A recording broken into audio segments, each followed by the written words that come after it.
nós faremos as perguntas diretamente. Convido o jornalista Lúcio Flávio Pinto e o jornalista Paulo Roberto Ferreira a abrirem a mesa com o posto de trabalho.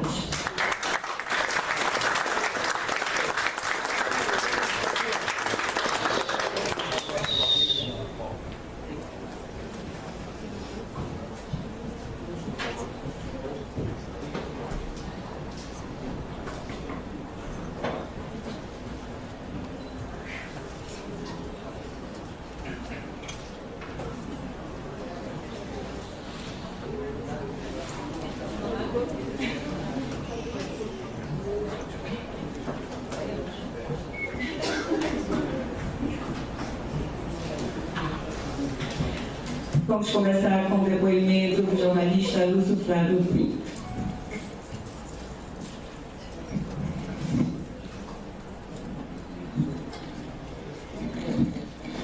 Boa tarde, eu sou Lúcio Flávio Faria Pinto, 63 anos de idade, 47 de jornalismo, editor do Jornal Pessoal, que eu espero que não interrompa a transmissão televisiva.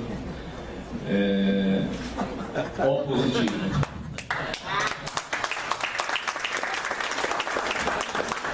Digo isso porque de vez em quando querem tirar meu sangue, então eu estou dando o positivo.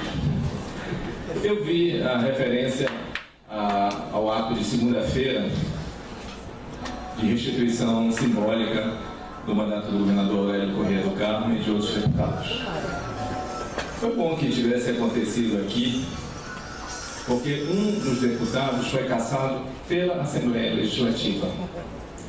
Enquanto os militares caçavam o Benedito Monteiro nas matas de Alenquer, caçavam você Cedilha, seus colegas de parlamento o caçavam com 2 S's aqui, liderados pelo líder da bancada majoritária do PSD, o futuro governador Hélio Guedes.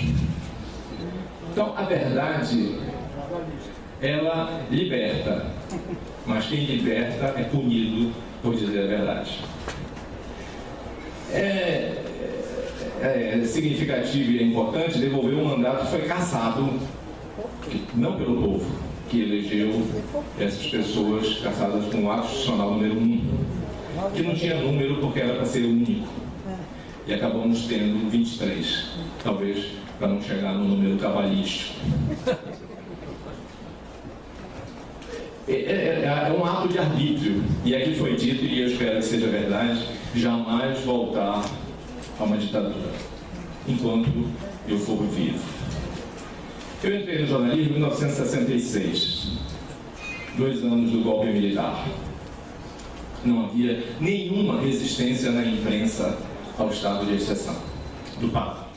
Todos se submeteram ao golpe. Todos, sem exceção. O Jornal do Dia, que era um jornal que criticava o governador, que foi cassado não por ser subversivo, mas por corrupção, o Jornal do Dia sumiu da história, porque ele era na véspera contra o governador que seria cassado, não em março, não em abril, não em maio, mas em junho, depois que todos os acertos palacianos de bastidores não deram certo. E o Jornal do Dia, de propriedade da família Carneiro, e comandado pelo deputado do PTB, Armando Carneiro, que logo em seguida desistiu de ser político e passou a ser empresário, e se deu bem melhor como empresário do que como político, deixou de circular porque não encontrou um espaço. Ele costumava dizer que ele era a última hora do dia seguinte, porque ele reproduzia as matérias da Última Hora Carioca, que é um jornal criado a partir do Getúlio Vargas pelo Samuel Weiner, e que era um jornal que apoiava o PTB e combatia o governo do PSD. E não conseguiu se enturmar com os novos donos do poder. E a providência que o Armando Carneiro fez foi recolher todos os exemplares possíveis e imagináveis do Jornal do Dia, que hoje não se encontra em lugar nenhum, exceto alguns exemplares que tem algumas pessoas, como eu. Houve prisões, houve processos, houve violência em um período curto depois do golpe. Mas a partir daí a grande imprensa se enquadrou. E o último ato de resistência foi uma resistência regressiva. A Folha do Norte, o panteão antibaratista, se juntou aos baratistas para apresentar a candidatura do mais antibaratista em tese dos políticos, que era o Marechal Assunção, que foi fragorosamente derrotado na última eleição estadual sob o regime militar, eleição direta, pelo coronel Alacide Nunes. A partir daí, o grande problema da imprensa era quebrar esse bloco monolítico que era imposto pelo governo militar aqui. Não houve nenhum ato de violência dentro das redações, porque todos se submetiam à ordem da Polícia Federal quando vinha a ordem de censurar matérias.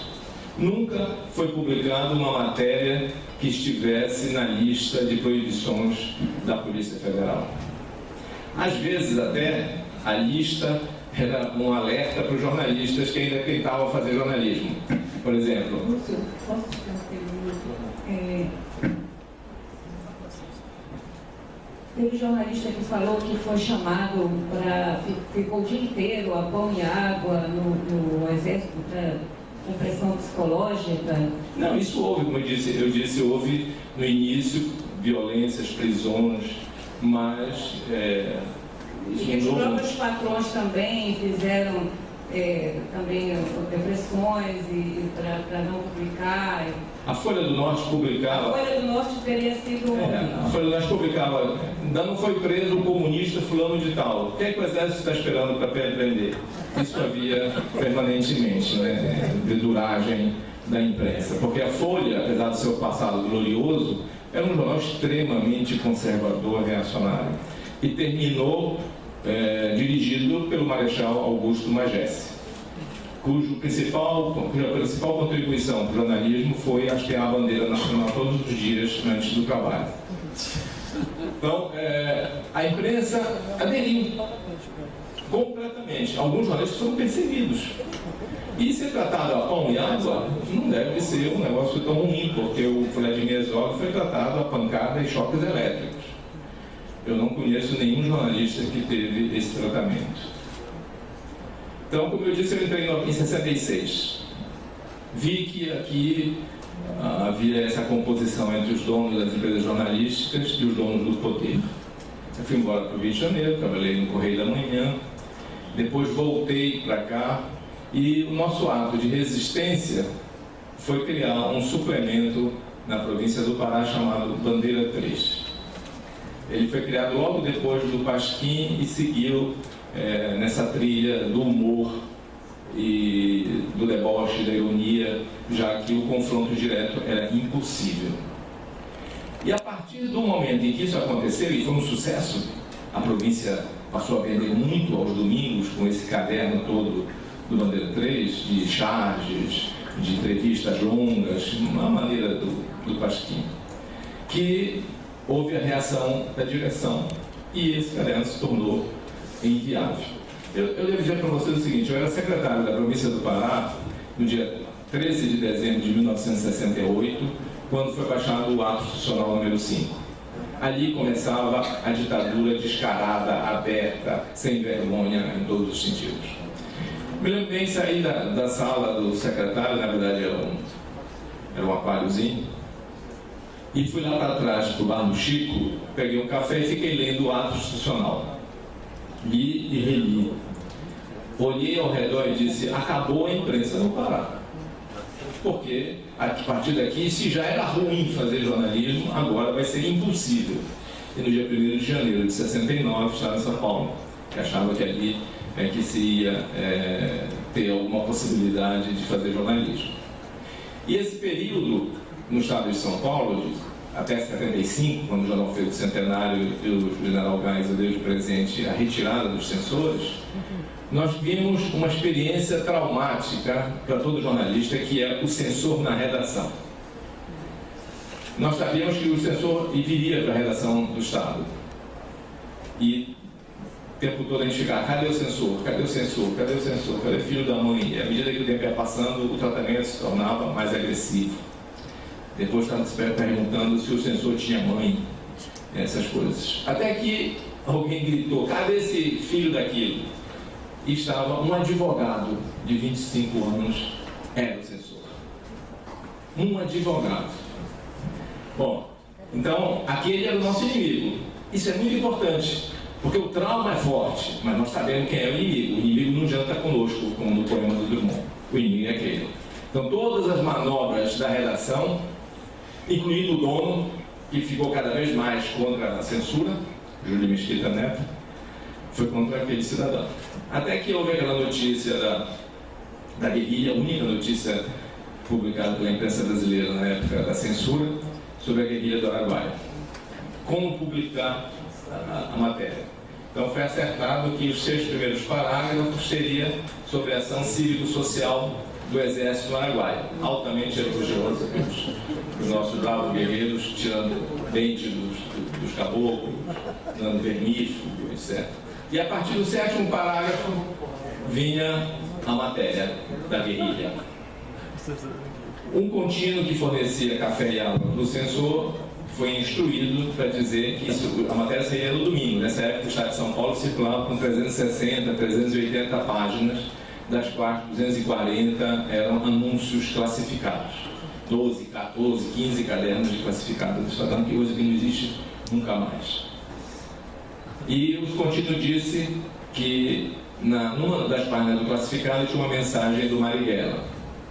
E o censor foi ler as 240 páginas de anúncios. Porque o jornal os anúncios tinham que ir para o interior de São Paulo cedo, só depois que ia o noticiário.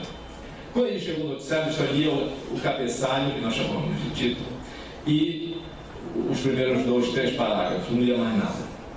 E no domingo seguinte a matéria saiu inteira. Na segunda-feira tinha um novo censor, de novo advogado, que disse a seguinte frase ao se instalar na cadeira: detesto contínuo, odeio café. Então, esse era o inimigo, e contra ele valia tudo. O jornal chegou ao paroxismo do desafio. Quando o ministro Cirne Lima, no governo Geisel, no governo Médici, quando o ministro Cirne Lima pediu demissão por não concordar com a medida do ministro Delfim Neto, futuro conselheiro do presidente Lula, o Estado foi proibido de publicar matérias que dissessem as razões da demissão, que era perseguição aos fazendeiros do Rio Grande do Sul, em favor das multinacionais da carne. E o jornal publicou na primeira página um anúncio grande da Rádio Eldorado, que era uma rádio que nos domingos não transmitia futebol, transmitia turf, e depois do turf uma ópera completa sem intervalo comercial. Então o anúncio da Rádio Eldorado era: agora é samba. Aquilo teve um impacto maior do que tudo que o jornal pudesse ter feito. Então o nosso trabalho era mostrar para o cidadão que o jornal estava sendo censurado e combater o instrumento da censura que estava ali da redação. Hoje nós não temos mais isso. Não existe censura estatal. Mas hoje nós temos um instrumento que às vezes a gente fica perguntando qual é o mais eficaz: a censura do Estado ou a autocensura da empresa e dos jornalistas que se acovardaram.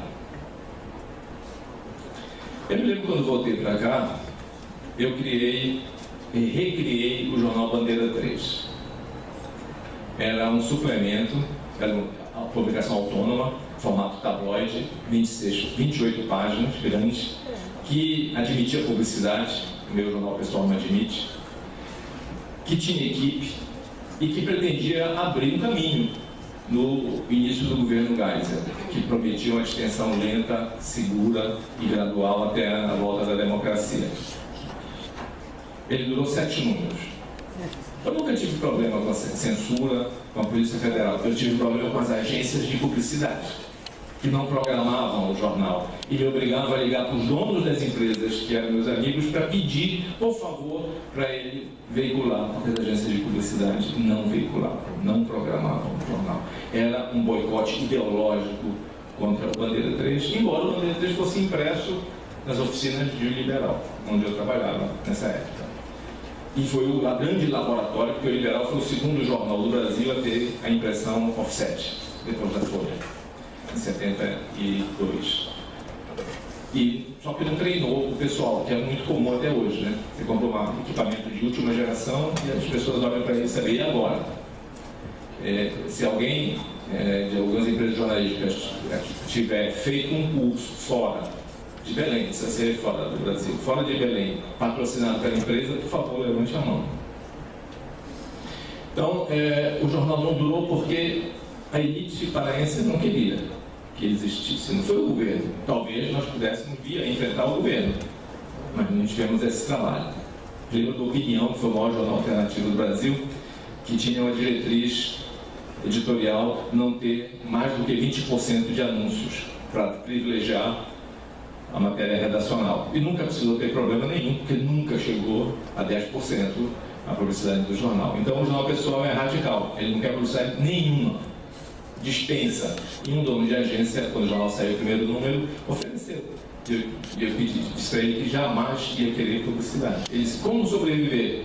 Eu não sei, mas o jornal tem 27 anos. No Liberal, chamado Encarte. O título era proposital. Ele estava ali, mas é como se não estivesse. Estava encartado. E aí nós tivemos um problema sério.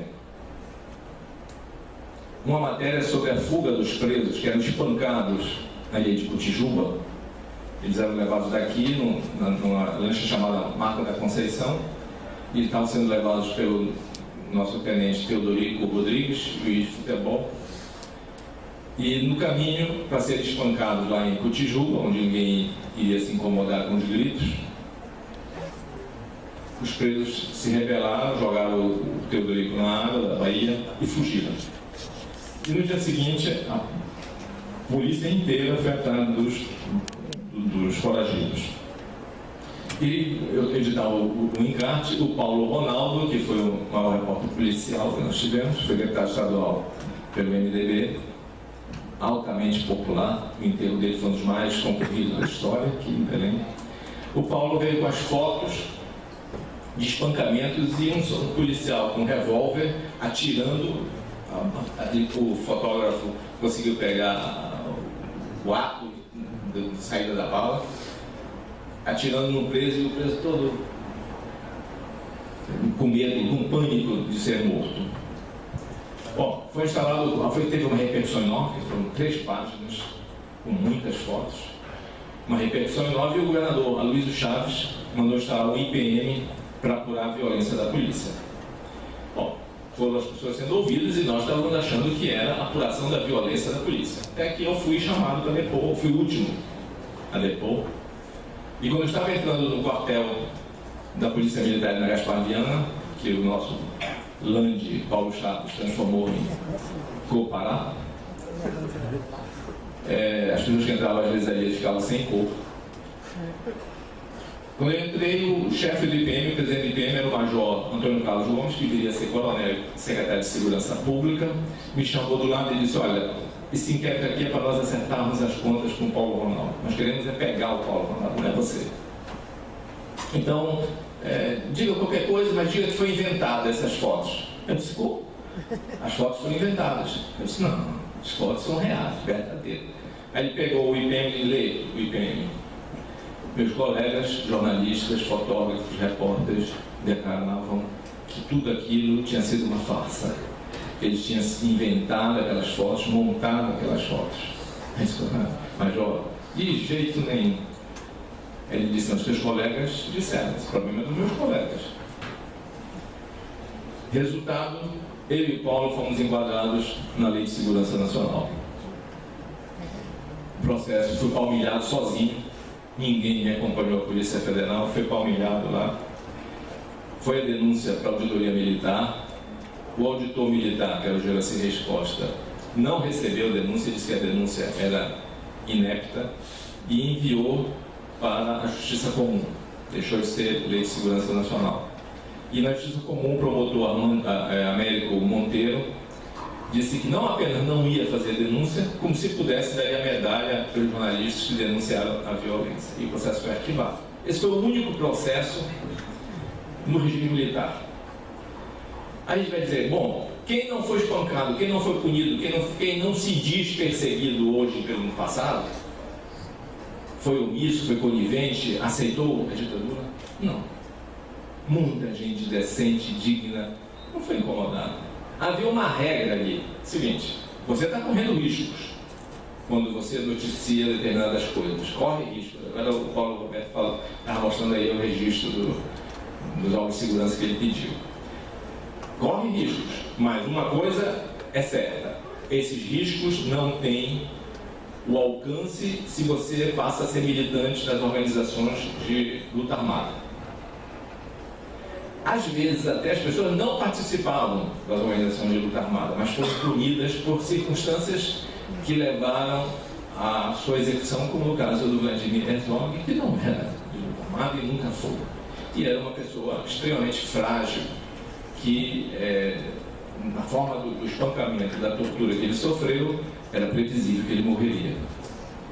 Lúcio, você chegou a ser preso, espancado? Eu fui espancado na democracia, em 2005, por um colega jornalista, advogado, presidente da Comissão em Defesa da Liberdade de Imprensa da OAB do Pará, Ronaldo Maior. É isso que eu quero chegar. Eu, então, fui jornalista, e jornalista de alguns dos principais veículos de comunicação do país, de 66 até o fim do regime militar em 85, sem interrupção. Tive um processo. Recebi muitas ameaças. Por exemplo, quando em 78, o presidente, não, em 82, o presidente João Figueiredo veio aqui, eu era presidente do Sindicato dos Jornalistas, 80, eu era presidente do Sindicato dos Jornalistas, e o fotógrafo do Liberal estava sendo agredido. E eu fui em cima do PM que estava tentando agredi-lo e segurei. E o comandante da PM, que era o Geraldo de Arruda Penteado, estava embalado no seu cavalo com a espada, partiu para cima de mim e, dessas coisas que às vezes a gente faz sem querer ser herói, eu parti para cima dele e aí entrou a turma para segurar. Ele queria, se ele aplicasse, não precisava nem usar a espada. Havia uma desproporção de meios entre a minha figura e a dele. Mas ele estava com a espada. Então, houve momentos assim, o Ben Abiaco me hostilizou numa entrevista, e o principal, quando houve o atentado do Rio Centro, só um cidadão do Exército protestou. O comandante da principal unidade do Exército aqui, do 2º Batalhão de Infantaria de Selva, Nivaldo de Oliveira Dias, coronel Nivaldo de Oliveira Dias. Ele fez uma ordem unida interna, dizendo, esse negócio de dizer que foi a esquerda que jogou a bomba lá no Rio Centro, não foi, é gente do Exército, o meu Exército, soldado há 32 anos, jamais imaginei que o Exército permitiria uma coisa como essa. Aí ele foi preso. E não sei por que carga, nessa época na província, e eles vão questionando o Estadão. A província publicava. Só a província aqui e o Estado de São Paulo. Foi um furo, inicialmente, porque eu tive acesso ao coronel. E a gente andava de madrugada pela rua, de carro, no carro dele, para poder conversar quando ele foi solto. Ele passou uma semana preso. Depois foi embora para Recife, era pernambucano, e passou a trabalhar no serviço de ajuda às pessoas que tentavam se suicidar, e ficar de plantão na madrugada para tentar evitar que as pessoas se suicidassem. Então, todo dia, um cidadão cujo braço era mais forte do que a minha perna, chegava lá na redação da província e dizia, cadê o Lúcio Flávio Pinto? Aí Bandeira, ele sentava na frente, porque tinha um maior volume, né? Uma cabeça grande, toda vez que tinha que alguém ser preso no movimento estudantil, era o Bandeira, que era o cabeça. Então o Bandeira recebia o oficial e só fazia essa pergunta, cadê o Lúcio Flávio Pinto? E ia embora, toda noite. E eu estava bem atrás, né? No início, porque o cara é muito forte, se o cara errasse o murro, me arrebentava. Então, essa foi o momento assim, mais grave. O processo da Lei de Segurança Nacional, que não mobilizou ninguém, e as matérias sobre Rio Centro que foram publicadas. E foi a única reação no Brasil dentro do Exército. Vem a democracia. De 1992 para cá, eu fui processado 33 vezes. Fui condenado 5 vezes. Fui agredido uma, fui ameaçado de agressão outra. Quem me processa nunca escreveu uma carta para o João Pessoa. Nunca. Também não publica nada no seu jornal. E eu tenho umas coisas que... É incrível esse fato. Em 1995, o maior investimento do Brasil era a fábrica de concentrado de cobre da Salobo Metais. Naquela época em que o dólar estava ultra valorizado, era 2 bilhões e 800 milhões de dólares. E a Vale, dona desse projeto, podia implantá-lo em Rosário do Oeste, no Maranhão, em Marabá ou em Paraupebas, no Pará. Ninguém sabia. Aí me convidaram para dar uma palestra no domingo lá no Colégio Virgulino, em Marabá. E estava lotadíssimo, aquele enorme salão lá, completamente lotado. E no meio do debate, antes do debate, o Raul Tadeu, que já morreu, o repórter do Liberal, foi lá e disse: Lúcio, acabei de chegar de táxi aéreo com a equipe da televisão, porque a Vale tinha se recusado a continuar a patrocinar o Arte Pará. E a ordem dos donos foi: pau na Vale. Mandar a bala até ela voltar a patrocinar o Arte Pará. E ele disse: Lúcio, eu soube que só tu vai fazer a palestra, e tu não podes ser citado. Aliás, nos 5 processos da Rosângela Melana Kizan, um deles era depois, e a juíza perguntou a meu pedido se era verdade que era proibido sair notícias a meu respeito. Meu nome é proibido. Ela disse: não, se ele morrer, nós vamos dar na primeira página. Fiquei agradecido. Então, ele disse: agora? Esse problema é teu, não é meu. Aí, no meio do debate, o prefeito de Marabá, que era o Haroldo Bezerra, que veio a ser deputado aqui nesta casa, o Haroldo disse que na véspera, um sábado, a diretoria da Salobo Metais desceu do Rio de Janeiro, subiu do Rio de Janeiro para Marabá, para um debate aberto, e terminou o debate de tantas horas e ninguém sabia onde ia ficar a fábrica. Aí eu perguntei para o Haroldo: prefeito, o senhor perguntou se a quantidade de cobre na jazida de Salobo 3 Alfa tem suficiente para produzir durante 20 anos 120 mil toneladas de concentrado por ano? Aí ele disse: não. E por que eu tinha que perguntar isso? Essa era a única pergunta que o senhor tinha que fazer. Porque se não tem, a Vale não vai levar concentrado até Marabá, até Paraupebas, e depois trazer o catodo. Não vai. Então, é tecnicamente impossível. Aí ele disse: e por que eu não sei isso? Porque eu só não leio o Jornal Pessoal, só leio o Liberal. E, se eu lesse o Jornal Pessoal, eu já tinha publicado esse dado, né? Mas, infelizmente, o Jornal Pessoal circula pouco. Aí ele disse: e aqui está o Raul Tadeu na primeira fila, que vai ter problema amanhã, porque ele é proibido de dar notícia. E no dia seguinte saiu a matéria grande, porque depois a Vale voltou para patrocinar o Arte Pará, esse fantástico salão de arte. Então, saiu assim: declarou, afirmou, disse quem? Não dizia quem era. Saiu todas as críticas, menos quem era o autor das críticas. Então, isso, eu terminei de ler aquela matéria, eu não sabia se ria ou se chorava. Foi a primeira matéria psicografada da história da imprensa mundial. Mas, ao mesmo tempo, ali estava visível que a empresa se recusava a fornecer a informação ao seu leitor, ao que compra o jornal. E isso, na democracia brasileira, está levando a uma anomalia antidemocrática. Fatal para a democracia, se ela conseguir. Que é o comprometimento, a autocensura, a recusa de publicar as informações relevantes na grande imprensa, aquela que tem capacidade de chegar a um número muito maior de pessoas. Em maio de 1992, a Polícia Federal apreendeu aqui em Belém o que na época era a maior quantidade de cocaína da história do Brasil, uma das maiores do mundo, 1 tonelada de cocaína. Aí houve a entrevista coletiva, claro. Todo mundo presente na entrevista coletiva, inclusive ele, que vinha publicando desde dezembro do ano anterior matérias sobre a penetração do narcotráfico internacional em Belém, com a participação de gente da alta sociedade no esquema. Só o Jornal Pessoal. Eu ligava para a redação, um repórter de polícia do Liberal da província, e dizia: olha, eu tenho um furo para ti. Isso é o furo? Eu dizia: o negócio da cocaína. Bum, desligava. Queria saber.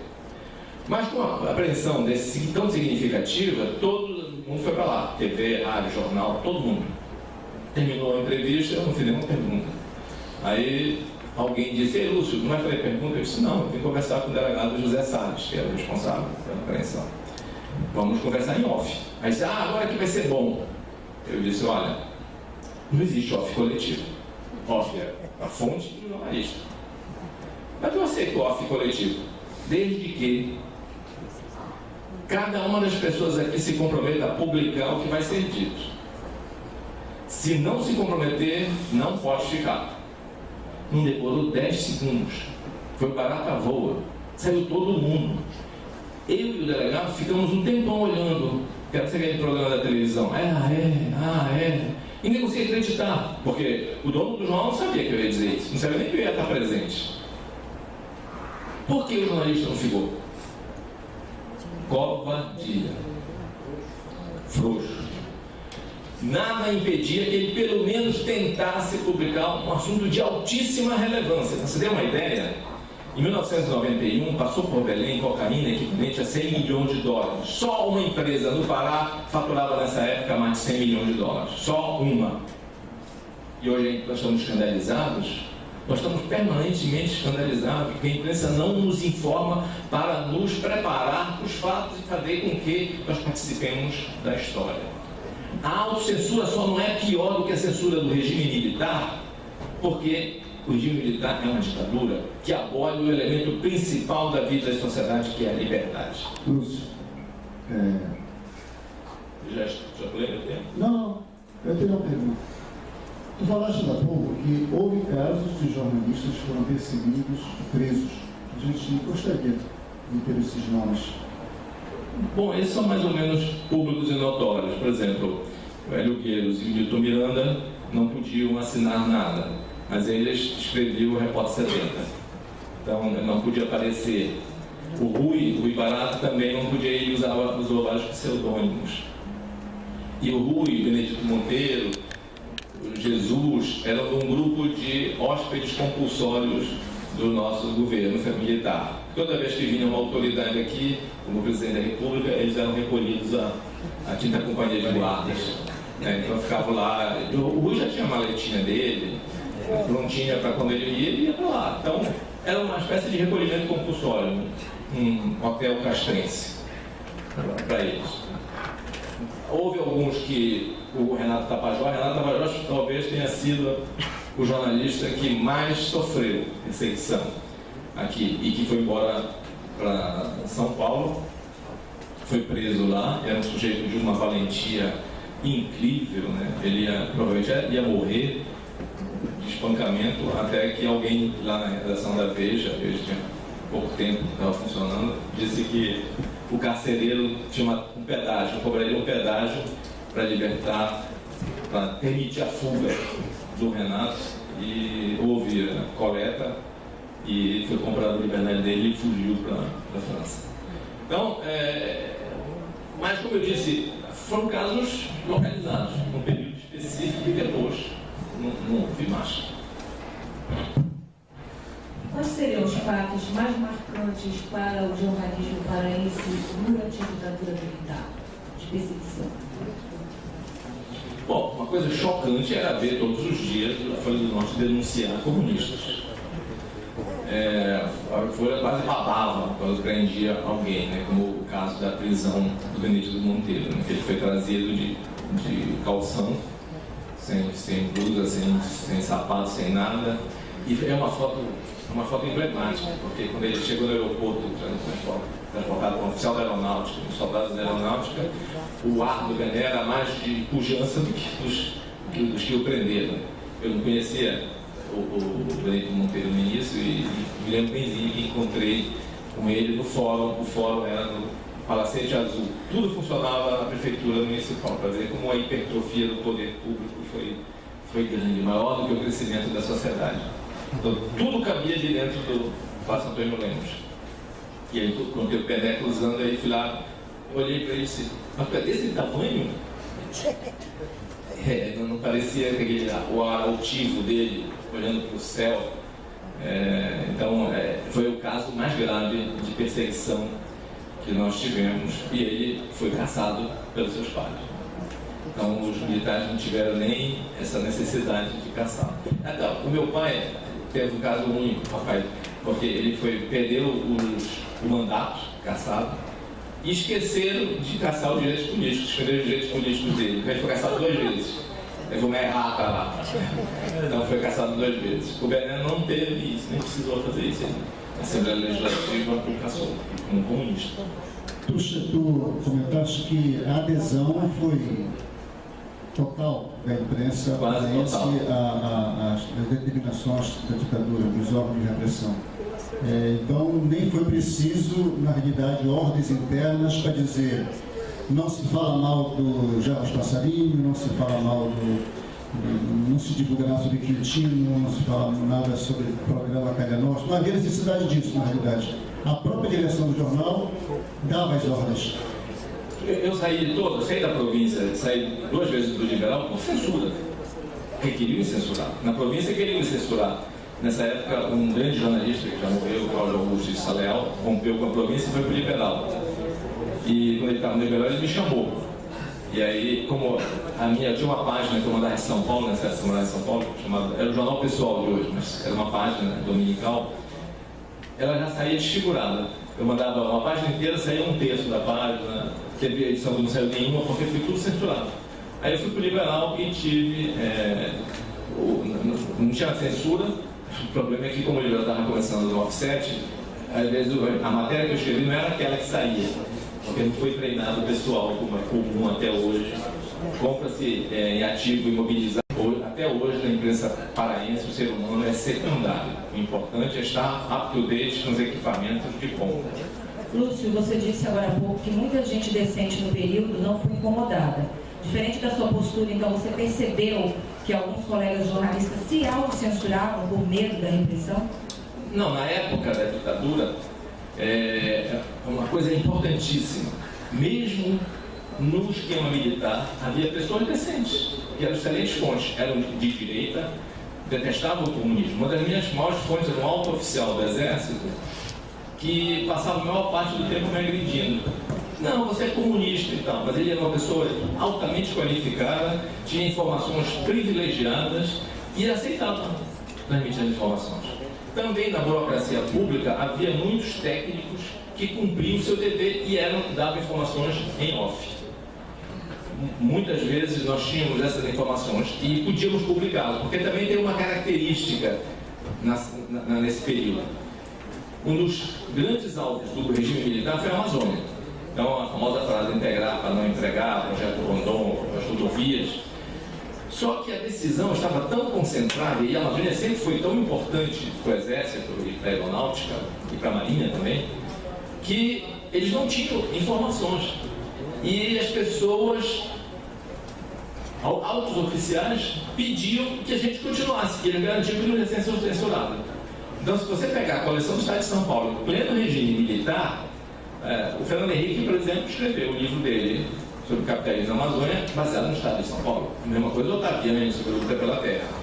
O Fernando Henrique, até o amigo meu de São Paulo, que saiu o livro, me mandou um exemplar dizendo: o Fernando Henrique cita muito você, mas se ele citasse tudo, você tinha que ser coautor. Então ele não citou. Então, o Estado publicava porque os militares se sentiam desinformados pelos seus pais que estavam no poder e estavam preocupadíssimos com a Amazônia. Então, havia gente decente, qualificada, que cumpria o seu dever, mesmo tendo um compromisso com o regime. Vou dar um exemplo aqui, que eu revelei só há pouco tempo atrás, sobre o caso da meningite. O surto de meningite, o maior surto de meningite da história da humanidade meio urbano, aconteceu em São Paulo em 74, teve origem no Jari, em 73. E, por acaso, eu estava vindo para cá, para a Amazônia, e encontrei um médico que disse que estava havendo uma rebelião lá no Jari, porque as pessoas estão morrendo de meningite. Então, eu fiz a matéria, a censura não deixou sair, mas eu fiz as matérias, e passei, quando começou o surto em São Paulo, eu passei a ser o editor de meningite.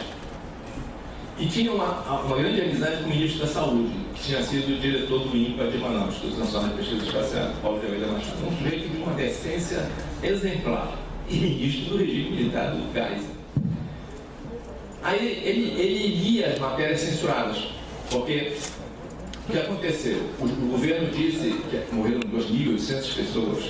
O governo disse que a causa da epidemia era o frio. Por causa do frio, a bactéria sobrevivia mais tempo no contato boca a boca entre as pessoas. Então, a proximidade das pessoas era o fator de risco número 1.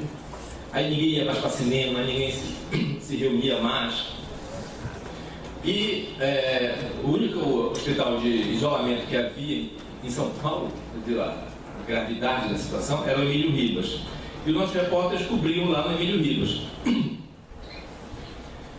A censura começou a não deixar mais cobrir o Emílio Ribas. Depois proibiu, aí veio a repressão dos órgãos de segurança, os médicos de dar informação. Aí um dia, não tinha nenhuma fonte. Nós nos reunimos, passamos a pedir certidão de óbito dos cartórios. Os cartórios a gente pagava, né, para ter certidão, mas conseguia todas as certidões de óbito diárias feitas em São Paulo. Aí um dia os cartórios foram proibidos de fornecer causa-mortes. Você vê o absurdo dos que não têm saudade nenhuma da ditadura. O que fazer? Era uma questão de honra. O dono do jornal chegava e dizia: eu quero que saia 2, 3 páginas censuradas, cheios de Camões. Nós publicamos 2 vezes Camões inteiro. O Jornal da Tarde publicava receitas de doces e de comidas. Uma vez uma senhora, que eu percebi pela linguagem, pelo tom, era 400, ligou e disse: esse jornal de vocês é vagabundo. Eu disse: mas como, minha senhora? Vocês estão republicando uma receita que eu já copiei. Lúcio. Só para terminar. Então, aí, o que é que fizemos? Pegamos certidão de óbito e começamos a ver onde moravam as pessoas que estavam morrendo de meningite. Aí você, que desgraçado de frio é esse? Que não morre ninguém no Brooklyn, não morre ninguém no Morumbi, não morre ninguém no Jardim América, Jardim Paulista, Jardim Europa. Jardim América é horrível. Mas morre no Bexiga, morre nos loteamentos clandestinos. Que diabo? Aí fomos descobrir que São Paulo era, ao mesmo tempo, a cidade mais rica do Brasil e a mais pobre. Em 75, Dom Paulo comandou aquele famoso levantamento do SEBRAP sobre riqueza e pobreza em São Paulo, com base na matéria, inicialmente na matéria do Estado de São Paulo. Então, nós publicávamos todos os dias. E o boletim de mortes, nós publicávamos.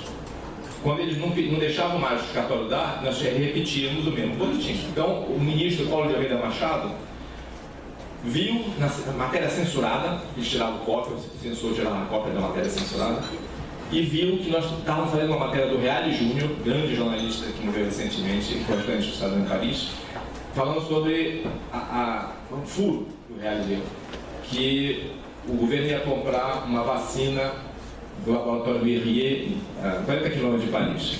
Até então, tinha tido a vacina A, a meningite tipo A, que já era mais conhecida, a meningite tipo B, que foi testada apenas em soldados negros dos Estados Unidos e do Vietnã, em branco, e a C, que estava dando em São Paulo, que nem cobaia tinha sido testada. E o governo comprou 40 milhões de doses. E a matéria, ele levantava dúvidas sobre a lisura dessa conta, era muito dinheiro. O ministro marcou uma conversa comigo num ambiente neutro e me disse: Lúcio, eu estou lendo a matéria, eu sei que vocês estão fazendo um belo trabalho sobre a meningite, eu lamento muito estar num governo que faz censura, mas eu quero lhe dizer, se você acredita em mim, que a única medida que nós temos que fazer é essa, porque eu lhe asseguro que, se não der certo, não vai causar nenhum efeito colateral ruim essa vacina. Lhe asseguro. Se você acredita, me dê um crédito de confiança. Eu vou dar para o senhor, mas o senhor vem então e vai me dar a informação depois sobre toda a aplicação, o relatório. E ele me deu em segredo, correndo o risco de ser demitido, o relatório. Como nós não conseguíamos publicar, um dia o doutor Júlio Neto, dono do jornal, veio, sexta-feira ele ia para Louveira, não tem a fazenda dos Mesquitos. Sentou do lado, foi um acontecimento do lado do repórter, e disse assim: Lúcio, o El Comércio está pedindo uma matéria de 80 linhas sobre o surto de meningite, porque é um absurdo no mundo inteiro, a gente não tem uma dimensão de um surto tão grave quanto esse. Escreva à vontade, o que você quiser, eu assino vou assinar uma autorização, você publica. E foi a grande matéria que eu fiz depois de meses cobrindo meningite. Então, havia gente decente, digna, que permitiu que a gente pudesse publicar nesse período matérias graves, e especialmente sobre a Amazônia. Pelúcio, tu colocaste que desde dezembro de 68, tu leste todo o ato institucional que entrou em janeiro de 69, você acabou a imprensa. Como é que tu sabias, como é que chegou a informação a jornalistas naquela época de que estava ocorrendo uma guerrilha no estado do Pará? Como é que chegou essa informação? Como é que tu soubesse essa informação estando já em São Paulo? Não, isso aí foi em Brasília. Foi um repórter da sucursal de Brasília, que era muito amigo de uma pessoa terrível do sistema de informações, e que, além de ser jornalista, repórter, ele era cartunista e adotava o nome de Gugu. Então, por acaso, ele soube e ele foi mandado para a área. Mas eu também tinha um grande amigo, um tenente do Exército, que estava participando da operação.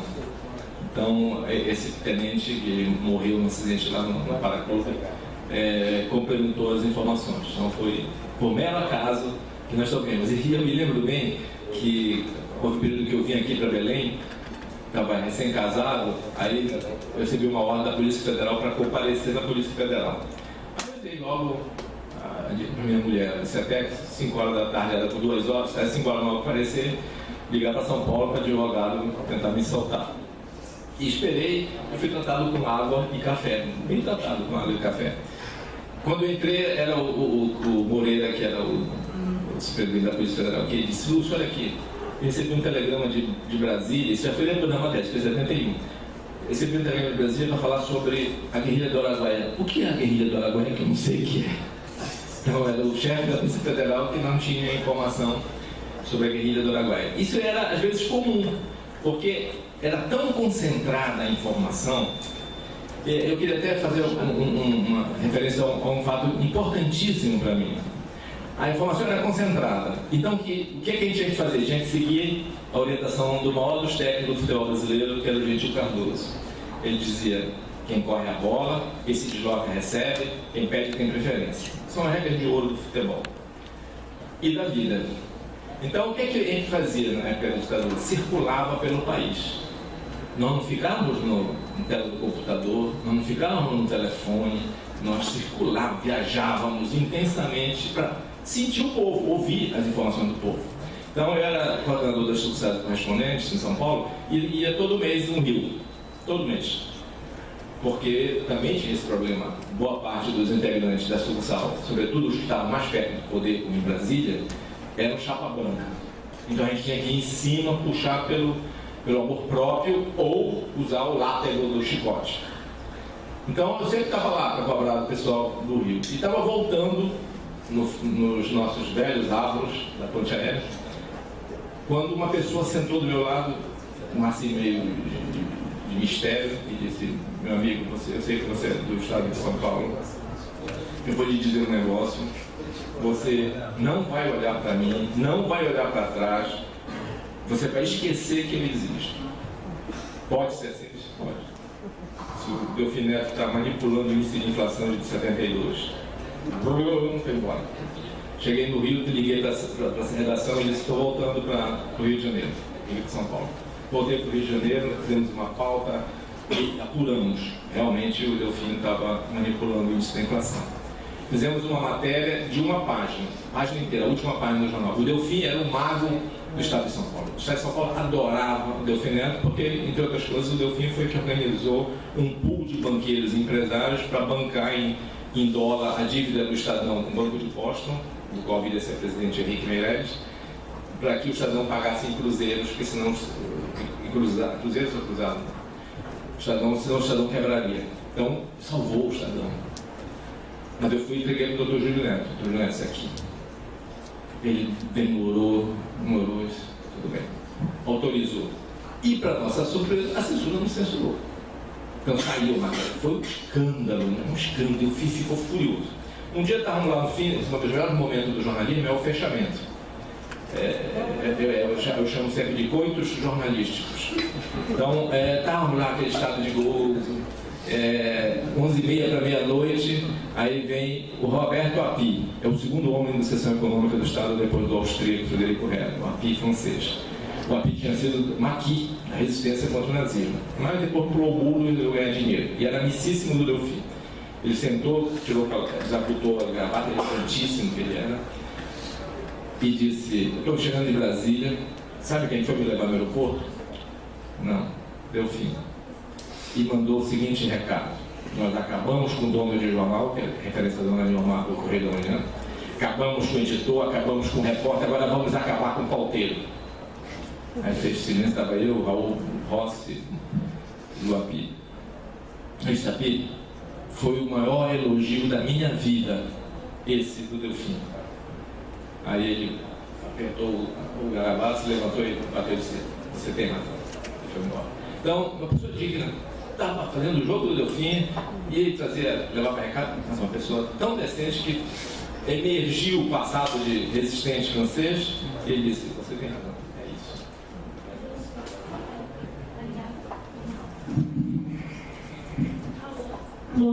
Agora sim. Lúcio, você disse que sobre o Olheiro, você disse que era um advogado. Você pode dizer o nome dele pra gente? Eu joguei na poeira do tempo. Me lembro. O segundo ponto, passar por todos os desafios que você passou, todas as ameaças, teve algum reflexo nessa família? Como é que foi lidar com tudo isso e ao mesmo tempo com a relação familiar?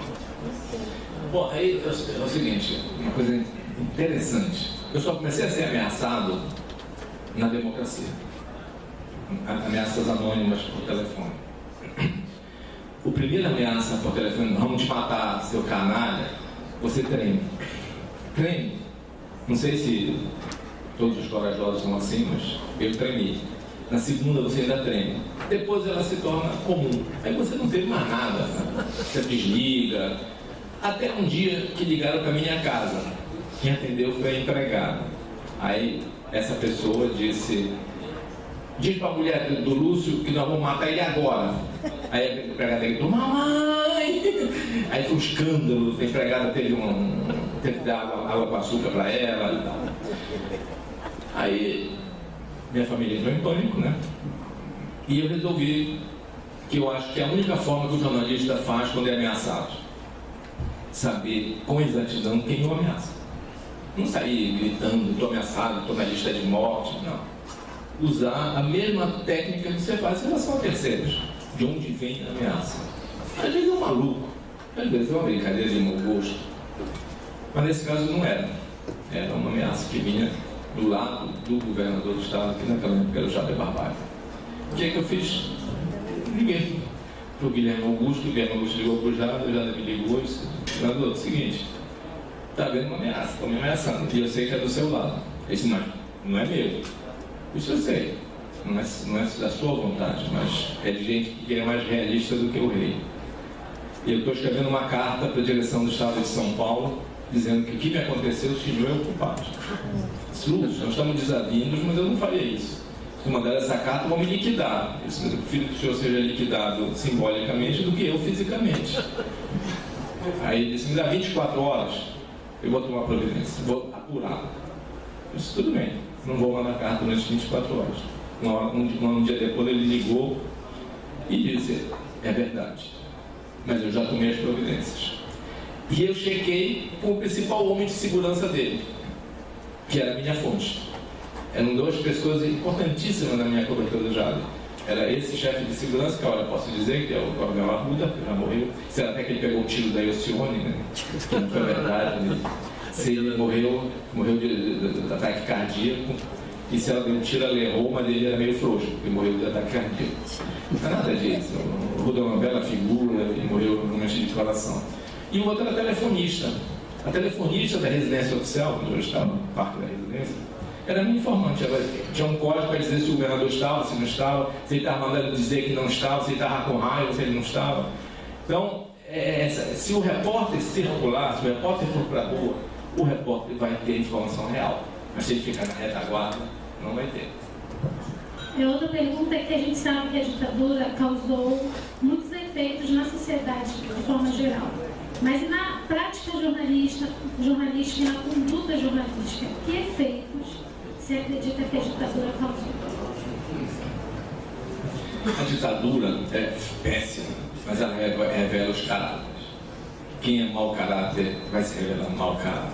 Quem é digno não vai deixar dúvida que é digno. Infelizmente, o número de pessoas sem caráter é muito grande. Então, a ditadura ela é perversa porque ela não admite maquiagem. A intimidação é tão grande.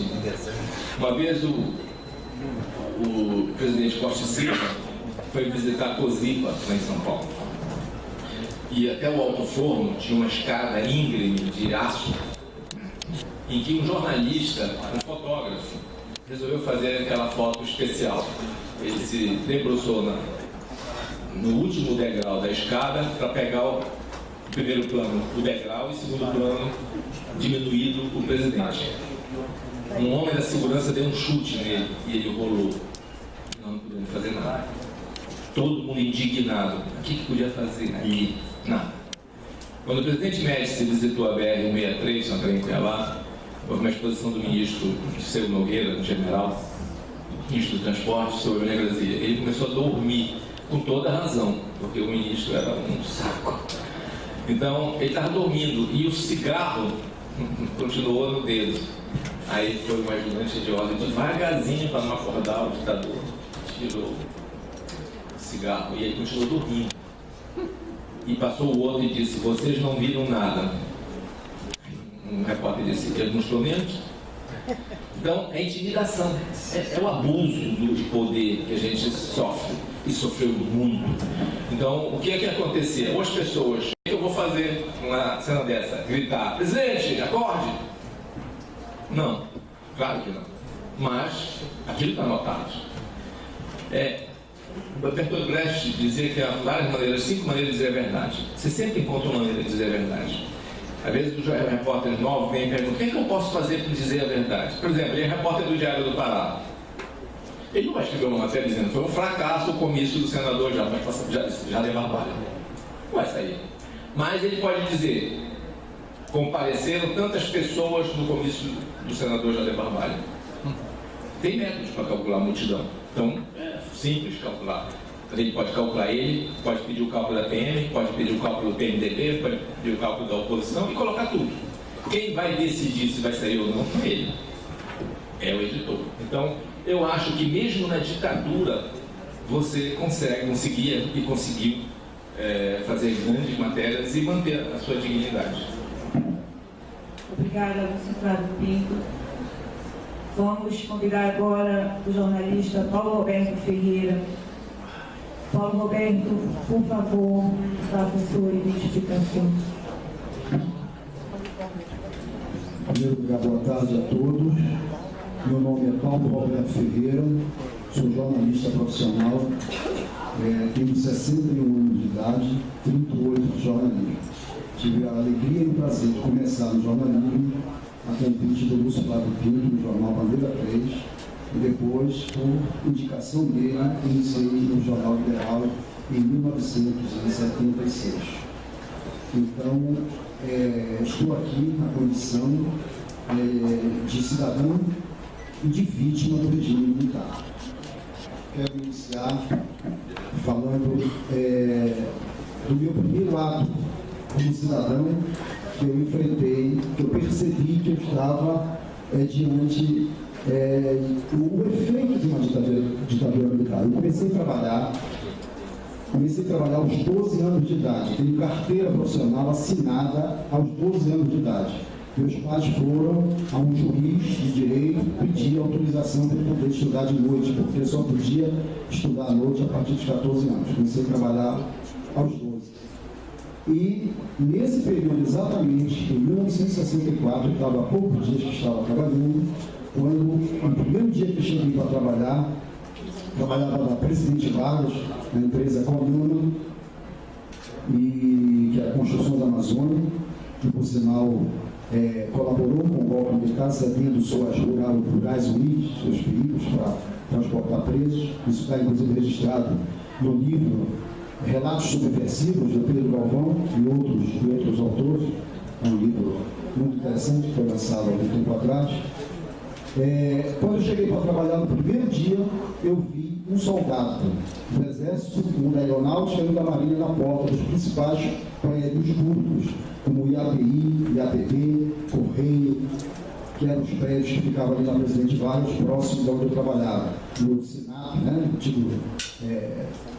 E que hoje é NASA, aquele prédio ali no início da Presidente Vargas. E eu, garoto, não entendia muito, comecei a perguntar para as pessoas, e as pessoas foram me explicando que era uma revolução que tinha acontecido no país. Era o que passava para a maioria das pessoas. Bom, fui caminhando, e aí tive um primeiro ato de censura, enfrentei o primeiro ato de censura. No Colégio Magalhães Barata, onde eu fazia o ensino médio, fazíamos um jornal alternativo, um jornal rural, de estudante. O Nélio Palheta, jornalista, também era meu companheiro de colégio, estudávamos na mesma turma, e mais o Luiz Santos, que era um outro estudante que morava na Vigia, amigo do Nélio. Fizemos um jornal rural, pregávamos lá no quadro de aviso. E fomos chamados na diretoria para retirar aquele mural, porque nós tínhamos colocado o poema Apesar de Você, e a letra da música do Chico Buarque de Holanda. Então esse foi o primeiro ato, fomos obrigados a tirar. Bom, depois então, eu entrei na universidade em 1974, em 1975 essa experiência de Bandeira 3, foram 7 edições, aprendi muito. O Lúcio tinha chegado de São Paulo, era o governo Geisel. Logo no primeiro número, o Lúcio já publicou um documento inédito, um documento que ele conseguiu, sobre os planos ainda do governo Anísio Chaves, que era um governo biônico, nomeado pela ditadura, e aí foi logo na primeira edição já causando um impacto, pelo menos para uma certa elite cultural que tinha acesso, que lia os jornais e tal. Bom, depois eu fui no Liberal, participei também da experiência do encarte, assim, muito pouco, porque já era repórter e estava no corre-corre danado, mas participei de algumas atividades. Em 1976 eu ingressei na Caixa Econômica por concurso público. Fiz o concurso em 75 e ingressei na Caixa em 76.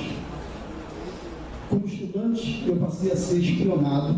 Eu vou ler aqui depois alguns trechos de alguns documentos do SNI, já que eu solicitei para o Arquivo Nacional os dados da minha trajetória, e eu comecei a ser espionado em 1977. Como estudante, dentro da universidade, pela ASA, Assessoria de Segurança e Informação, todos os órgãos federais tinham esse órgão, e dentro da Caixa Econômica, onde eu era funcionário. Bom, depois eu fui, em 1977, na condição já de liderança do movimento estudantil, cheguei a ser presidente do DCE, eu participei da fundação da Sociedade Paraense de Defesa dos Direitos Humanos, em 77. Em 1978 foi criado o Jornal Resistência, dia 7 de fevereiro. Por sinal que este nome foi uma sugestão do jornalista João Marques, que era presidente do Sindicato dos Jornalistas, inclusive com a sua palavra de ordem, a sua consigna, resistir ao primeiro passo. Participaram muitas pessoas, entre elas dessa Assembleia Histórica na Igreja de Nossa Senhora Santa Teresinha, lá no bairro de Jurunas, o jornalista Raimundo Pinho, irmão do Lúcio, com quem eu trabalhei durante muitos anos, e que era um jornalista também ativo, um ativista do movimento de organização do Sindicato de Jornalistas. O Lúcio não falou aqui da trajetória dele, mas ele foi também presidente do Sindicato de Jornalistas e presidiu o nosso sindicato com muita atividade. Queria também falar que em 1980 eu fui demitido da Caixa Econômica. Fui demitido sem justa causa. Um ato de força.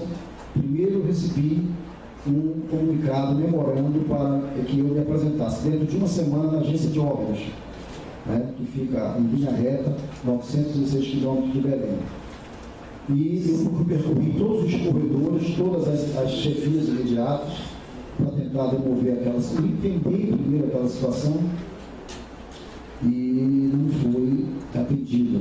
E lá tinha havido um concurso recente para atender toda aquela área do Baixo Amazonas, onde a agência de óbitos tinha sido contemplada com novos funcionários. Eu cheguei lá, fiquei quase que dividindo mesa com outro funcionário. Quando cheguei aí, entrei na procuração com o advogado da STDH, na época o Deus Brasil, que entrou com mandado de segurança, e eu fui reintegrado em Belém quase um mês depois. Quando cheguei aqui, eles me retiraram do meu órgão que eu trabalhava e me mandaram para dentro do CERP, Serviço de Processamento de Dados, que até então a Caixa Econômica fazia todo o seu processamento dentro do CERP, que ficava em frente ao quartel do Exército, quartel-general do Exército, na Praça Carambeira. Em 1982, eu participei de um episódio, que foi a invasão da Gráfica Suiá. A Sociedade para a Defesa dos Direitos Humanos, depois de um longo processo de organização, de luta, conseguiu a doação de um recurso para implantar uma gráfica do jornal. Depois que o jornal teve a sua edição apreendida, a edição número 5, pela Polícia Federal, nós conseguimos um recurso e foi, então, criada uma empresa para gerir essa gráfica e nós criamos essa empresa chamada Suiá. E eu era gerente da gráfica e era o diretor do jornal de existência. Quando houve a invasão da gráfica, que ficava na Ponte Almeida 174. O que significava Suiá? É uma tribo indígena aqui da região oeste do Rio de Janeiro. Então foi uma homenagem aos índios da tribo Suiá. Uma ligação com o que vocês pretendiam? Era uma forma de valorização das populações tradicionais. Foi uma homenagem. Bom, aí esse episódio é muito marcante, porque aqui neste ambiente estão presentes algumas pessoas que foram vítimas da toda a turbulência da Polícia Militar ao invadir a gráfica. Por exemplo, o João Vital, que hoje inclusive coordena aqui a comunicação da Assembleia Legislativa, foi inclusive espancado quando os agentes da Polícia Federal chegaram lá. O Carlos Bolsão está aqui presente também, trabalha aqui na Assembleia, foi também espancado e algemado, foram algemados. Eles chegaram lá, a gráfica imprimia não só resistência, como imprimia materiais do movimento social e imprimia qualquer material era uma gráfica comercial. E aí lá eles chegaram sem mandato judicial e o Luiz Magno Carvalho, que era editor do jornal, interceptou, quando eles se apresentaram, ele disse que eles não podiam entrar porque não tinha mandato. E então houve uma reação, quando eles disseram que iam entrar na marra. O Macduff tentou impedi-los e eles começaram então agredindo e agrediram o João, o Bolsão, o Daniel, que era também um membro da SDH. Daniel Veiga, por sinal irmão da Silva Veiga, que foi a primeira esposa do Paulo Fonteles. E eu estava trabalhando, naquele momento eu trabalhava de manhã e de tarde lá e à noite no Liberal. Mas no intervalo do almoço eu almoçava no restaurante do Liberal. Fui para o almoço e quando voltei, a porta estava fechada da gráfica e eu estranhei. E uma pessoa que estava de frente da gráfica no foto Marajó, gritou para mim: tem uns homens aí batendo no Macduff. Eu cheguei a tirar a chave para abrir a porta, imediatamente recolhi a chave, saí andando muito devagar, dei a volta no quarteirão, peguei a Aristide Lobo e corri até a Presidente Vargas. Na Presidente Vargas encontrei o jornalista Augusto Barato, que ia chegando para o Liberal, ele entrava às 3 horas da tarde, eu não tinha um centavo no bolso, me recorri no Barato, o Barato me deu um dinheiro, nós entramos no posto da Telepará, eu comprei ficha de telefone, e aí liguei para o advogado, liguei para os militantes da SDH, e aí voltei para a gráfica, e já sabia o que me esperava. Quando eu entrei lá, estavam, além dos que eu já citei aqui, algemados, espancados, visivelmente abatidos, o Alberdan Batista, que era o gerente da gráfica, algemado junto com o Arlindo, que era o gráfico que ele impressor, e várias pessoas já que tinham ido para lá, que era o hábito, as pessoas iam lá na redação, que funcionava no mesmo espaço da gráfica, a redação do Resistência. Muitas pessoas que foram para lá para a reunião, para contribuir, para pegar pauta, colaboradores, o Manelzinho, que era uma pessoa que produzia títulos para nós, trabalhava no jornal Diário do Pará. Enfim, fornecedores, todos lá, em uma situação de constrangimento, eles pegavam, fechavam a porta, encostavam na parede e fotografavam. E quando eu cheguei, foi quando, depois de um certo tempo, foi perguntado quem era o responsável. Quando eu me apresentei, eles então me fizeram assinar um documento e eu fui levado para a Polícia Federal junto com a secretária da gráfica. E lá eu assinei um documento, com tudo que foi apreendido lá, e eles então, quando chegou lá na Polícia Federal, me apresentaram outro documento, infiltrando o documento como se fosse um documento que tivesse sido encontrado dentro da gráfica, o documento do terceiro B. E eu não assinei o documento porque eu já tinha assinado outro em que não constava isso. O inquérito foi arquivado, depois de algum tempo, não prosperou, o auditor militar não aceitou, mas eu cheguei a ser em função disso, junto com outros companheiros, enquadrado na Lei de Segurança Nacional. É preciso dizer, eu estou falando nesse episódio de 82, mas nós tivemos um outro episódio, que foi a edição número 5 do jornal, em que houve, em 1978, foi apreendida a edição número 5, ainda na gráfica salesiana do trabalho, onde o Paulo Rocha, que foi deputado federal, era o gerente da gráfica, e ele foi preso na época. Eles chamaram todas as pessoas que estavam no expediente do jornal. Eu estava recém-formado e era um que escrevia no jornal, e nós fomos todos chamados para vir para a Polícia Federal, que ficava ali na Castelo, entre Magalhães Barata e hoje o governador Zé Malcher. Era o Sadoc Reis, que era o superintendente, e ele mesmo conduzia os inquéritos. Também fui chamado a depor do DOPS, que é o delegado Arifano, do DOPS da Secretaria de Segurança, em função de uma outra matéria que nós fizemos, onde nós publicávamos com uma certa ousadia uma página onde a gente chamava lá do título de Óleo Passarinho.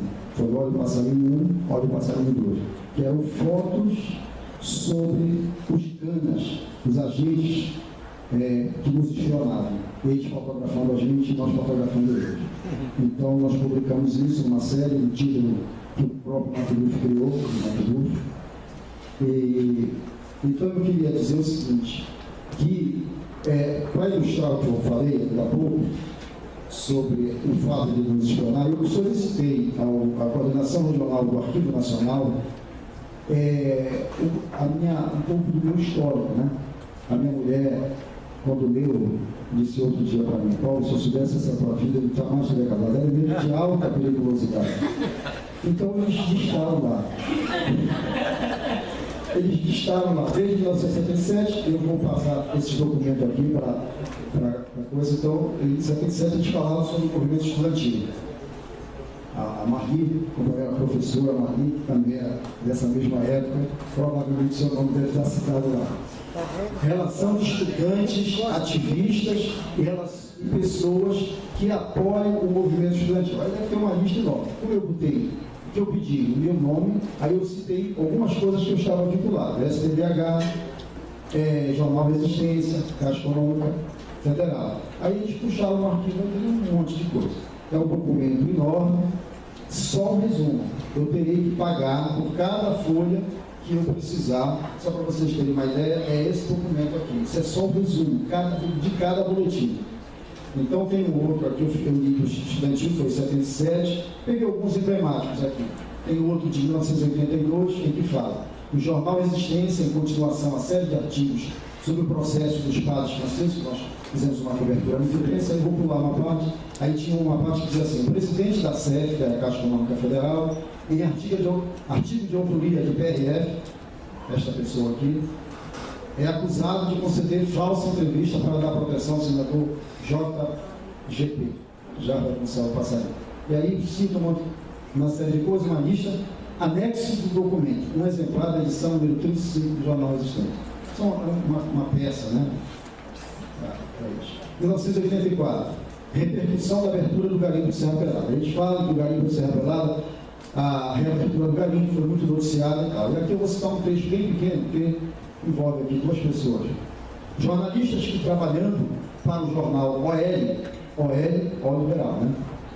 também deram uma significativa cobertura aos citados acontecimentos, dentre os quais LFP, Lúcio Flávio Pinto, agora eu tiro a minha foto, elemento contestador ao regime e ao governo, e PRF, militante do PCdoB e integrante da SDH.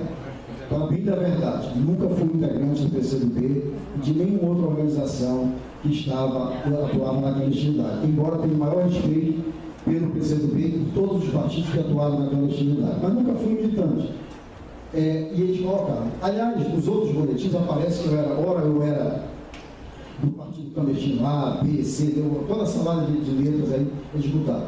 Porque era assim, outras coisas. Eles disseram que eu entrei na Caixa Econômica porque houve uma decisão das organizações, né, clandestinas para que eu me infiltrasse na Caixa Econômica. Não, cara, isso não compôs tudo. A mesma coisa quando eu entrei no Liberal. O padre Lúcio Flávio. Eu não sabia que ele era representante da organização clandestina. Bom, eu queria, para encerrar, essa parte de colocar as perguntas, eu queria ler aqui o Enfio. O Enfio era o Vitor Filho, que era um jornalista brilhante, um cartunista, e que também escrevia Irmão do Betinho, muito mais conhecido como o Betinho, que não ficou conhecido depois, o Irmão do Enfio, né, na música famosa do Paulo Blanco e do João Bosco. Então ele vai dizer o seguinte, era uma carta à mãe dele, ele fazia o prefeito que escreveu uma carta para a mãe dele na contracapa interna da Isto É, isso em 1983, 16 de março, portanto, há 30 anos atrás. Me lembro quando queimavam bancas e distribuíam listas negras aos jornaleiros. Aquele que teimasse em vender jornais amigos seria incendiado. Procurava nos grandes jornais escritos e falados e só via notinhas e nenhum editorial. Aí passaram a queimar também bancas que vendiam revistas eróticas aos grandes jornais escritos e falados e só via notícias, sem segmento e nenhum editorial. Um dia se explodiram no Rio Centro. Me lembro quando prenderam, na Lei de Segurança Nacional, os jornalistas Paulo Roberto Ferreira e Luiz Carvalho, no jornal Nanico Resistência do Pará. Procurei nos grandes jornais e só vi notinhas e nenhum editorial. Aí prenderam na LSN os jornalistas Ricardo Lessa e Pedro Camargo, do Nanico Hora do Povo. Aí prenderam com presos comuns o jornalista Juvencio Mazzaroto, do Nanico Nosso Tempo e Foz do Iguaçu. Aí prenderam o jornalista Osmar Trindade, Rafael Guimarães, Rosvita Lux e Elmar Bones, do Qual Jornal de Porto Alegre. Procurei nos grandes jornais e só vi notinhas e nenhum editorial. Então querem prender Júlio de Mesquita Neto, diretor do Grande do Estado de São Paulo. Então querem prender José Carlos de Assis, da Grande Folha de São Paulo. Então me lembro do poema de Eduardo Alves da Costa, no seu livro Salamardo. Na primeira noite, eles se aproximam e roubam uma flor do nosso jardim. E não dizemos nada. Na segunda noite, já não se escondem. Pisam as flores, matam nosso cão e não dizemos nada. Até que um dia, o mais frágil deles entra sozinho em nossa casa, rouba-nos a luz e, conhecendo o nosso medo, arranca-nos a voz da garganta e já não podemos dizer nada. Eu queria encerrar dizendo o seguinte, sempre, em qualquer lugar que for convidado, eu participo, escrevi um artigo chamado Tempos de Resistência, falando dessas coisas, porque eu acho que é importante que as novas gerações possam tomar conhecimento do que é viver uma ditadura e que nós nunca mais permitamos que nesse país possamos ter uma ditadura que é um atraso para a democracia, é um atraso para o desenvolvimento do país, para a educação, para tudo. É uma página que nós devemos esquecer, que nunca mais possamos viver. Então esse é o nosso desejo. Eu queria terminar lembrando a figura de Paulo Fonteles, que foi um companheiro nosso da Sociedade de Direitos Humanos, da companheira Lisa Cunha, que também foi presidente da Sociedade de Direitos Humanos, e também do companheiro Jaime Teixeira, presidente da Sociedade de Direitos Humanos. Todos estão mortos, mas que foram grandes lutadores, deram suas vidas pela liberdade que nós temos hoje. Muito obrigado.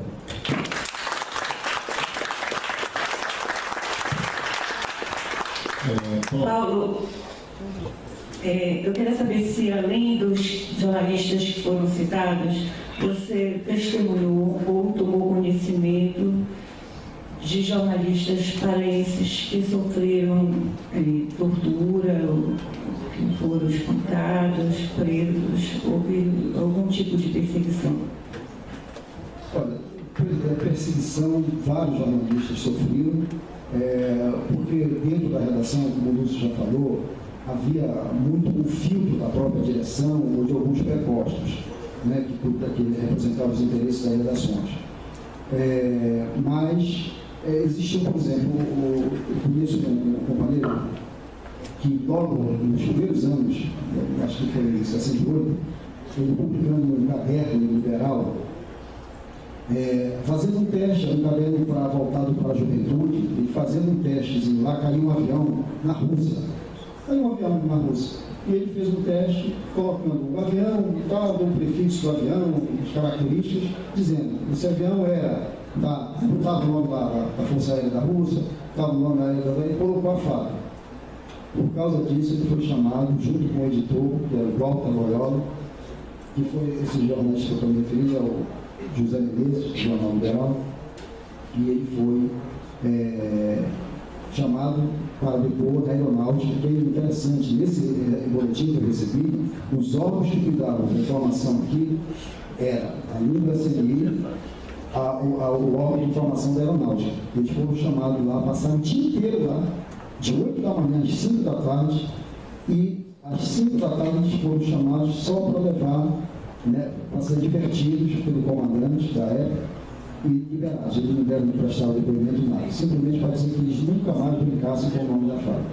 Então é uma forma de intimidação, como muitos aconteceram.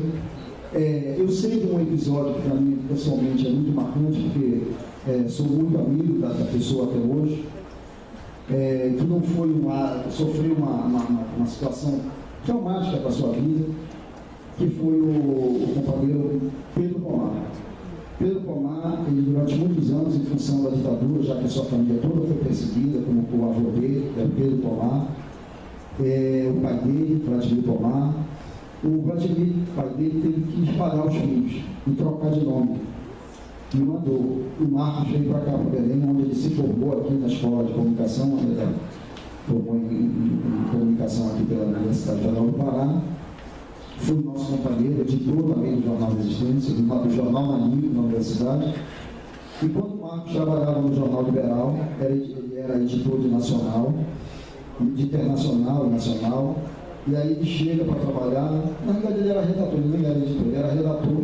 E a gente existia uma época que a gente chamava de que era penteatro-telegrama. As informações que chegaram pela agência de notícias, elas vinham na forma de telegrama, tudo em caixa alta, sem aceno, sem nada. E a gente tinha que trabalhar a acentuação, trabalhar o que era parado, que era caixa alta, caixa baixa, essas coisas todas. E organizar o material para ser editado. Então, quando o Arquibaldo, que era o funcionário liberal, recebeu esse material e chegou na mesa dele e jogou assim, e ele disse assim: e aí? Alguma novidade hoje, Arquibaldo? Alguma coisa quente? Ele disse sim. A polícia, o exército, pegou os terroristas lá em São Paulo e tá. Aí ele foi olhar. Quando ele vai olhar, exatamente um dos que foram foi o avô dele, o Pedro Pomar, que foi o Pedro Pomar, hoje recuperou a identidade dele, que é neto, escreveu o livro Massacre na Lapa, que é a respeito desse episódio que aconteceu no bairro da Lapa. Eu conheço vários episódios de pessoas que tiveram suas matérias. Eu me lembro que, por exemplo, quando a gente cobria grandes manifestações da CBB, naquele momento, naquela ebulição de retomada das manifestações dos estudantes e tal, a gente sempre ficava com uma dúvida de quantidade de pessoas dentro de uma manifestação. E a gente ficava assim, pressionado cada vez com aquele volume, as pessoas com coragem de ir para a rua e tal. E o Lúcio, que era uma pessoa já mais experiente, né, a gente sempre recorria ao Lúcio, e o Lúcio sempre dizia: olha, vamos fazer uma estimativa aqui, vamos todo mundo trabalhar com o mesmo dado. E a gente trabalhava sempre com o mesmo dado. Não tinha a polícia militar, não tinha o hábito naquela época de fornecer um boletim que a gente faz um cálculo por metro quadrado, e o Lúcio sempre fazia um cálculo lá e sempre era com base no metro quadrado, e aí dava informação e a gente publicava. No dia seguinte, a gente às vezes abria, todos os jornais saíam com a mesma informação. Lá no Liberal, o meu editor na época, sempre dava um jeito de cortar 10 vezes o número. Então, se tinha 10 mil, saía 1000. Né? Então, eram coisas assim, mas tinha muito mais coisas que a gente viveu nesse período. E eu quero contar outro episódio, que foi o seguinte. Eu, repórter, estava com muito pique, trabalhando, e aí quando eu acompanhei todo o episódio da Gleba Citapá, e aí nos falou uma coisa aqui muito importante, muita gente digna dentro dos órgãos públicos, passava muita informação para nós, né? E eu consegui muita informação sobre a situação fundiária da área, contando com a ajuda de pessoas importantes, aí, fontes muito seguras. E quando fomos a primeira vez lá para entrevistar o Quintino, eu tinha mandado um recado para fazer a entrevista com ele. O jornal que estava interessado, a minha chefia estava acompanhando, ele tinha feito várias matérias. Quando chegou na hora, ele mandou o recado que ele dava a entrevista, mas ele marcou o dia e a hora que ele dava a entrevista, e era no sábado, era no final de semana. Houve uma falha. O pessoal não bancou a minha ida. Houve um certo medo, um certo receio de bancar a minha ida. Então, como eu tinha mandado uma matéria para a Isto É, e o pessoal da Isto É ficou com receio, chamou o FON, não é o primeiro nome do FON? João Carlos Fon, Antônio Carlos Fon, que era um jornalista veterano e tal, e trabalhava muito com essa área fundiária. O FON, que trabalhava na época lá, me telefonou, conversando longamente, e queria saber mais detalhes. E me perguntou, quem mais pode dar informação? Eu digo, olha, sobre o conflito, talvez a CPT.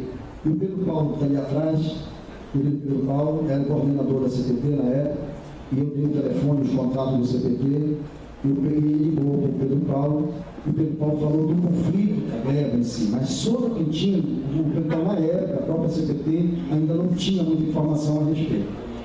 Quando surgiu essa oportunidade que o jornal decidiu que não me mandaria, então eu procurei o Pedro Paulo, procurei o Miguel Chicaoca, né, que era nosso companheiro do jornal Resistência, e fomos até a fase e conseguimos um carro, um Fusca. E o Pedro Paulo foi dirigindo, mais a Ana Maneschi, que era também advogada da CPT, era estudante ainda, creio, né? Estudante ainda, estagiária, e nós fomos para a Gleba Citapá para fazer a entrevista com o Quintino, que nós publicamos depois, quase 2 meses depois da entrevista que nós publicamos a matéria. Por quê? Primeiro, eu não tinha compromisso com o jornal, já que o jornal não bancou. Segundo, eu fiquei com um dilema ético, porque é o seguinte, até então o Quintino era procurado, mas a polícia não tinha foto dele. E nós fizemos a foto. E agora? Como é que nós vamos procurar? E então aconteceu o fato. A gente continuou fazendo muitas matérias, o conflito se agudizou muito, e aí então nós recebemos uma ligação da área dizendo que estavam lá 2 jornalistas na área e que tinha havido um conflito dias antes, que eu tinha feito uma matéria lá, e aí eu desconfiei. E aí me mandei para lá e o jornal, dessa vez, me mandou oficialmente lá. E nós chegamos lá, os 2 jornalistas, na realidade não eram jornalistas, eram 2 oficiais da Polícia Militar, que trabalhavam com o governador.